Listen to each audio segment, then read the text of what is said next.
Welcome to opportunity for जे। आज हम लोग क्लास 10 का एक सबसे इंपॉर्टेंट चैप्टर का नाम पढ़ा केमिकल रिएक्शन एंड इंटीग्रेशन। मैंने कई बार ये चैप्टर बहुत से लोगों को हार्ड लगता है। हार्ड लगने का बेसिक लॉजिक पीछे का ये है कि हम लोग का जो पीछे का प्री नॉलेज है केमिस्ट्री का वो थोड़ा वीक रहता है और इसकी वजह से मैं चैप्टर हार्ड लगता है। तो मैंने आज इस लेक्चर से आपको ये पूरा मदद करी है कि आपको इस चैप्टर का पूरा कंटेंट अच्छा रहे।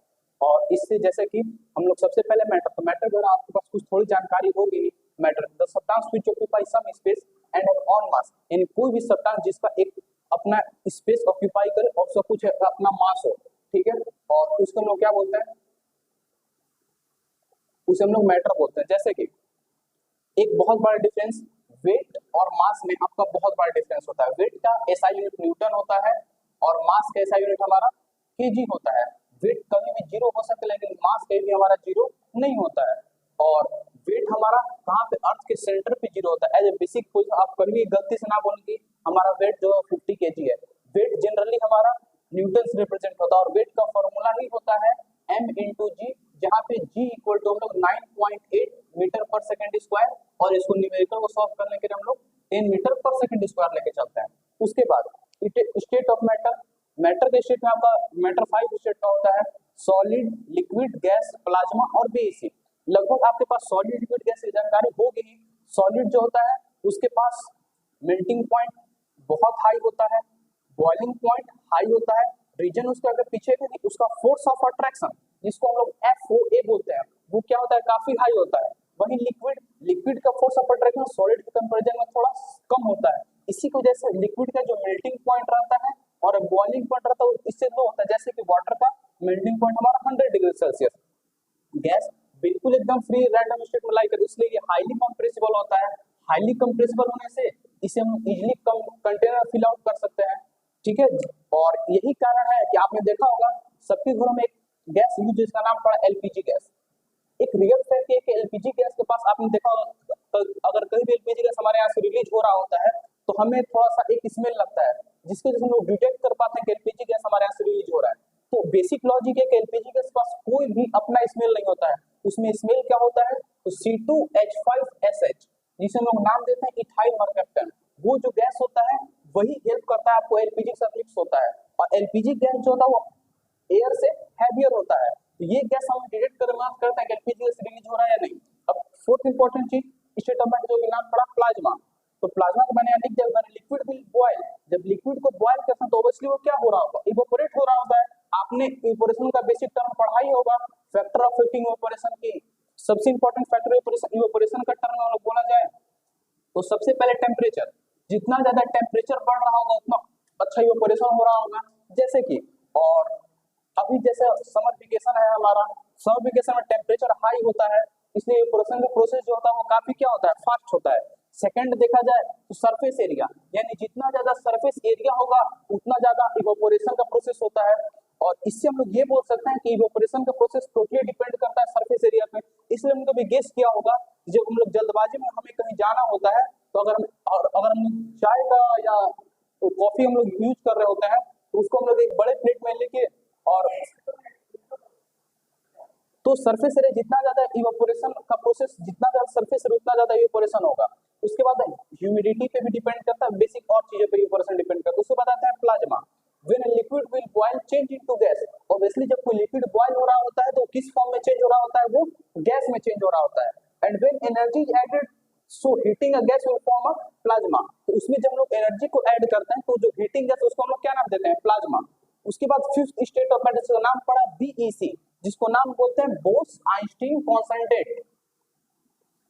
बोस आइंस्टीन कॉन्सेंट्रेट इसको इसका फुल फॉर्म है ये।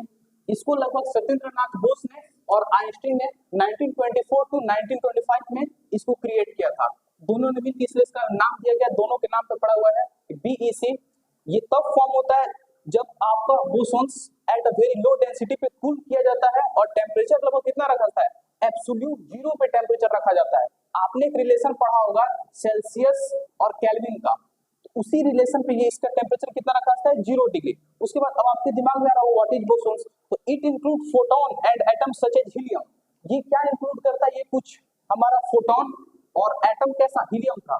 अब अगेन आपके मन में डाउट आ रहा होगा कि व्हाट इज फोटोन, तो फोटोन जो होता है वो आपका एनर्जी का पैकेट ऑफ एनर्जी, लाइट जो होता है वो पैकेट ऑफ एनर्जी को हम लोग क्या बोलते हैं, फोटोन। इसको भी अल्बर्ट आइंस्टाइन ने 1905 में एक फोटो इलेक्ट्रिक एक्सपेरिमेंट के द्वारा इसे करके दिखाया था कि जो लाइट है वो एनर्जी ऑफ पैकेट है और वो क्या कंटेन करता है, वो फोटोन। तो हम लोग एलिमेंट के बारे में पढ़ना शुरू करते हैं। The substance which can not be divided into simple substance, एक ऐसा सब्सटेंस जिसको हम लोग सिंपल सब्सटेंस में ना डिवाइड कर सकें और चाहे हम लोग फिजिकल और केमिकल प्रोसेस कुछ भी प्रोसेस लगा रहे हो, ये सब्सटेंस क्या हो, एक सिंपल सब्सटेंस में ना ब्रोकन हो। फॉर एग्जांपल हम लोग देख सकते हैं हाइड्रोजन और हीलियम, ये दोनों एक ऐसे सब्सटेंस हैं जो कि हमारे अगर हम कोई भी दोनों क्या जितने भी एलिमेंट एग्जिस्ट करते हैं वो हमारे कोई फिजिकल और केमिकल प्रोसेस से ब्रोकन सिंपल सब्सटेंस नहीं हो सकते हैं। जैसे कि आपने लगभग इसके लिए आप एक बेसिक रिक्वायरमेंट में आपसे एक बात बोलूंगा कि आप लगभग 1 to 20 एलिमेंट का नेम याद कर लें और एटॉमिक नंबर याद कर लें। एटॉमिक मास का मैं आपको कभी वीडियो में ट्रिक बता रहा हूँ और 21 to 30 का मैं आपको एक निमोनिक्स द्वारा एलिमेंट का नाम याद करा दूं, उससे आपको मदद मिलेगी पूरी केमिस्ट्री को समझने में और ये चैप्टर को बहुत इंपॉर्टेंट रोल प्ले करेगा जिन लोगों को एटॉमिक नंबर। तो मैं सबसे पहले आप लोग से एक रिक्वेस्ट करूंगा, इस लेक्चर को देखने से पहले आप कम से कम एटॉमिक नंबर 20 तक याद करके और एक कॉपी में आप लिख लें। उसके बाद आते हैं एटम। तो एटम का रोल क्या है, the smallest particle of element, जो एलिमेंट का सबसे स्मॉलेस्ट पार्ट है उसको हम लोग क्या नाम दे दिए, एटम। जैसा नहीं कि ऐसा नहीं कि हम लोग एटम का आविष्कार आज देख रहे हैं, ये हमारे बहुत पहले वेदों में दिया जा चुका है। जैसे कन्नड़ एक साइंटिस्ट हुए, मैं तो उनको साइंटिस्ट ही बोलता हूँ, जिन्होंने लगभग 600 बीसी के अराउंड उन्होंने बोला था एटम और इसको नाम क्या दिया गया था, परमाणु, जिसको हिंदी में एटम आज देखो तो परमाणु बोला जाता है। तो एटम क्लास वैसे तो डेल्टन ने बोला कि एटम क्लासिफाई नहीं किया जा सकता है, लेकिन उनमें थोड़ा सा ड्रॉबैक रहा और एटम को हम लोग 3 पार्टों में क्लासिफाई किए, इलेक्ट्रॉन, प्रोटॉन और न्यूट्रॉन। तो इन तीनों क्लासिफिकेशन से हमारा एटम का हो गया। तो हमने एटम का 3 क्लासिफिकेशन पढ़ा, इलेक्ट्रॉन, प्रोटॉन और न्यूट्रॉन। तो इलेक्ट्रॉन एटम का वो पार्ट जिसके अंदर नेगेटिव चार्ज हो उसे हम लोग क्या बोलते हैं, इलेक्ट्रॉन। एटम का वो पार्ट जिसके अंदर पॉजिटिव चार्ज हो उसे हम लोग क्या बोलते हैं, प्रोटॉन। और एटम का वो पार्ट जिसके अंदर कोई भी चार्ज ना हो उसे हम लोग क्या बोलते हैं, न्यूट्रॉन। तो स्ट्रक्चर ऑफ एटम अपना कुछ इस तरीके से रहा कि जो प्रोटॉन और न्यूट्रॉन होते हैं वो हमारे न्यूक्लियस पार्ट में लाई करते हैं और वहीं पे इलेक्ट्रॉन जो रहता है वो आउटर मोस्ट में हमेशा एक फिक्स एनर्जी के साथ घूमते रहता है।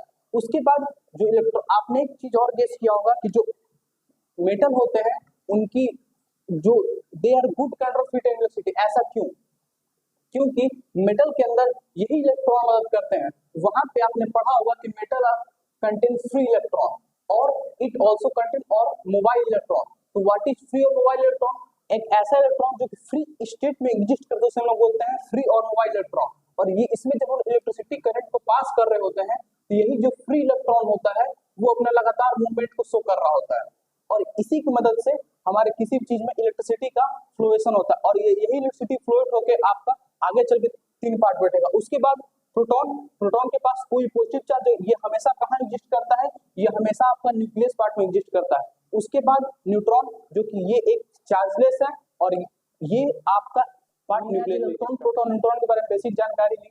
अब हम लोग नेक्स्ट लेक्चर में हम लोग ये सेल के बारे में पढ़ रहे होंगे और उस लेक्चर में हम लोग इलेक्ट्रॉनिक कॉन्फ़िगरेशन लिखना शुरू करेंगे। आपने देखा होगा कि metal are generate electropositive and non metal are generate electronegative, वहां हमारा उसका क्वेश्चन का आंसर हम लोग निकाल रहे होंगे।